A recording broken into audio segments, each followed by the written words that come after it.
क्या एक सांप अपने पिछले जन्म का बदला किसी इंसान से ले सकता है या तो फिर अपना बदला लेने के लिए वो किसी एक ही इंसान को बार-बार काट सकता है क्या? जी हाँ, ऐसा ही वाक़या सामने आया है यूपी के एक छोटे से गाँव में। अब वहाँ पर एक ऐसा वाक़या हुआ कि एक लड़के को एक सांप बार-बार काट रहा है। यही नहीं, काटने के बाद उसको सपने में आता है। सपने में आने के बाद वो बताता है कि मैं तुझे इसी तरह से 9 बार काटूँगा और जब मैं 8 बार तुझे काटूँगा तो तू किसी न किसी तरह से बच जाएगा। लेकिन जब मैं तुझे 9वें बार काटूँगा तो तेरी जान चली जाएगी और मैं तुझे अपने साथ लेके जाऊँगा। ऐसा कहना है उस लड़के का। लड़के ने ये कहा है कि इस तरह का सपना मुझे आया है और साँप ने मुझे इस तरह से धमकी दी है। अब यहाँ तक तो जब सपने की बात थी वो तो ठीक थी, लेकिन असल में भी ये चीज़ होती है। उस लड़के को बार-बार साँप काटता है, उसके बाद वो बाकायदा अस्पताल में जाता है, जाने के बाद उसकी दवाई कराता है और वो ठीक होके फिर से घर पे वापस आता है। ऐसे ही टोटल 7 बार उसको साँप ने काट लिया था। अब क्या है इसकी सच्चाई? क्यों उसको साँप काट रहा है? क्या असल में उसको साँप काट रहा है या नहीं काट रहा है? ये सारी चीज़ हम इस वीडियो में जानने वाले हैं। तो जब इस लड़के को पहली बार साँप काटता है, वहाँ से लेके जब 7वीं बार तक साँप काटता है, तो इसकी जो बात है वो काफ़ी ज़्यादा गाँव में फैल जाती है। गाँव में काफ़ी दहशत का माहौल भी हो जाता है और इसकी जो सपने की बात थी वो भी सारे गाँव को पता चलती है। तो अब गाँव वाले सोचते हैं हो सकता है ये सच हो और इसको जब 9वीं बार काटेगा तो ये लड़का ज़रूर से मर जाएगा। लेकिन जब 7वीं बार इसको साँप काटता है, तो ये बात होते-होते गाँव से होते मीडिया तक पहुँचती है। मीडिया में जाने के बाद वहाँ के नेता तक पहुँचती है और उसके बाद वो सीएम तक इस बात को पहुँचाता है। तो सीएम ये कहते हैं कि इसके किसी न किसी तरह से इन्वेस्टिगेशन होनी चाहिए, क्या सच में इसको साँप काट रहा है या लड़का ऐसे ही फेमस होने के लिए ऐसा कोई स्टंट कर रहा है।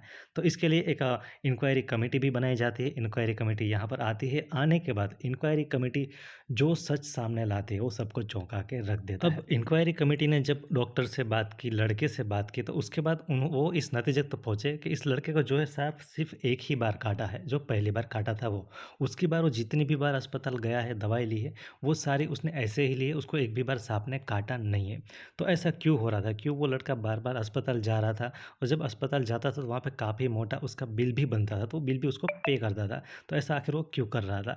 तो यहाँ पर इंक्वायरी कमेटी का कहना ये होता है कि इसको जब पहली बार साँप ने काटा, तो इसका जो दिमाग है काफ़ी ज़्यादा उसका डर इसके दिमाग में बैठ गया था साँप का, जिसकी वजह से अब उसको स्नेक फ़ोबिया हो गया था। स्नेक फ़ोबिया होने की वजह से अब जब वो कहीं पे अगर रास्ते पे चल रहा है, चलने के बाद उसके पैर में कहीं पे छोटी-सी भी अगर चोट लग जाती है, तो कुछ चुभता है, तो उसको ये लगता है कि साँप ने मुझे काट लिया है। उसके बाद अगर वो कहीं पर बैठा हुआ है, तो वहाँ पर अगर कोई रस्सी पड़ी है, तो उसको ये लगता है कि ये रस्सी नहीं साँप है और ये मेरे पास आएगी और मुझे काट लेगी। इसके बाद अगर वो कहीं पे कोई भी चीज़ उसके पैर के ऊपर पड़ती है, उसके शरीर क कहीं पर भी अगर कोई भी चीज़ पड़ती है, तो उसको यही चीज़ लगती है कि मेरे को साँप ने काट लिया और ऐसा सोचने के बाद तुरंत ही वो अस्पताल भी चला जाता है। तो अब अस्पताल से ऐसा क्यों हुआ कि इसको डॉक्टर ने नहीं बताया कि तुझे साँप नहीं काट रहा है और इसके स्नेक फ़ोबिया के पीछे की क्या वजह थी, इसकी पूरी डिटेल में अगर आप जानना चाहते हैं, तो मैंने इसकी पूरी डिटेल वीडियो बनाई है, जिसका लिंक मैंने अपने इस वाले वीडियो के डिस्क्रिप्शन बॉक्स में दिया हुआ है। अगर आप चाहो तो उस वीडियो को देख सकते हो। ले दे के बात यही है कि इस लड़के को जो है साँप सिर्फ़ एक ही बार काटता है, उसके बाद उसके दिमाग में उसका जो वहम था, एक जो स्नेक फ़ोबिया जो एक मानसिक बीमारी है, उस बीमारी की वजह से उसको यही लग रहा था कि इसको साँप काट रहा है और यही बात वो बार-बार अपने घरवालों को और सबको बताता रहता था। बस यही इसकी सच्चाई है और जैसा कि मैंने आपको कहा, सारी डिटेल में अगर आपको जानकारी चाहिए कि अगर डॉक्टर भी उसको क्यों नहीं बता रहा था, ये बंदा बार-बार क्यों अस्पताल जा रहा था, कब-कब साँप ने इसको काटा था, सारी डिटेल में मैंने एक वीडियो बनाई है, जो मैंने ऑलरेडी आपको बताया कि लिंक आपको डिस्क्रिप्शन बॉक्स में मिल जाएगा। काफ़ी अच्छी वीडियो है, अगर चाहो तो आप उसको देखिए और इसके बारे में पूरी डिटेल में आपको जानकारी मिलेगी। तो ख़ैर ये थी आईएएस वाले जो साँप वाले जो लड़का था उसकी ये सच्चाई थी। उम्मीद करता हूँ आप सभी को आज की ये वीडियो पसंद आई होगी। वीडियो अगर पसंद आए तो लाइक करें और चैनल पर नए हैं तो सब्सक्राइब ज़रूर से करें।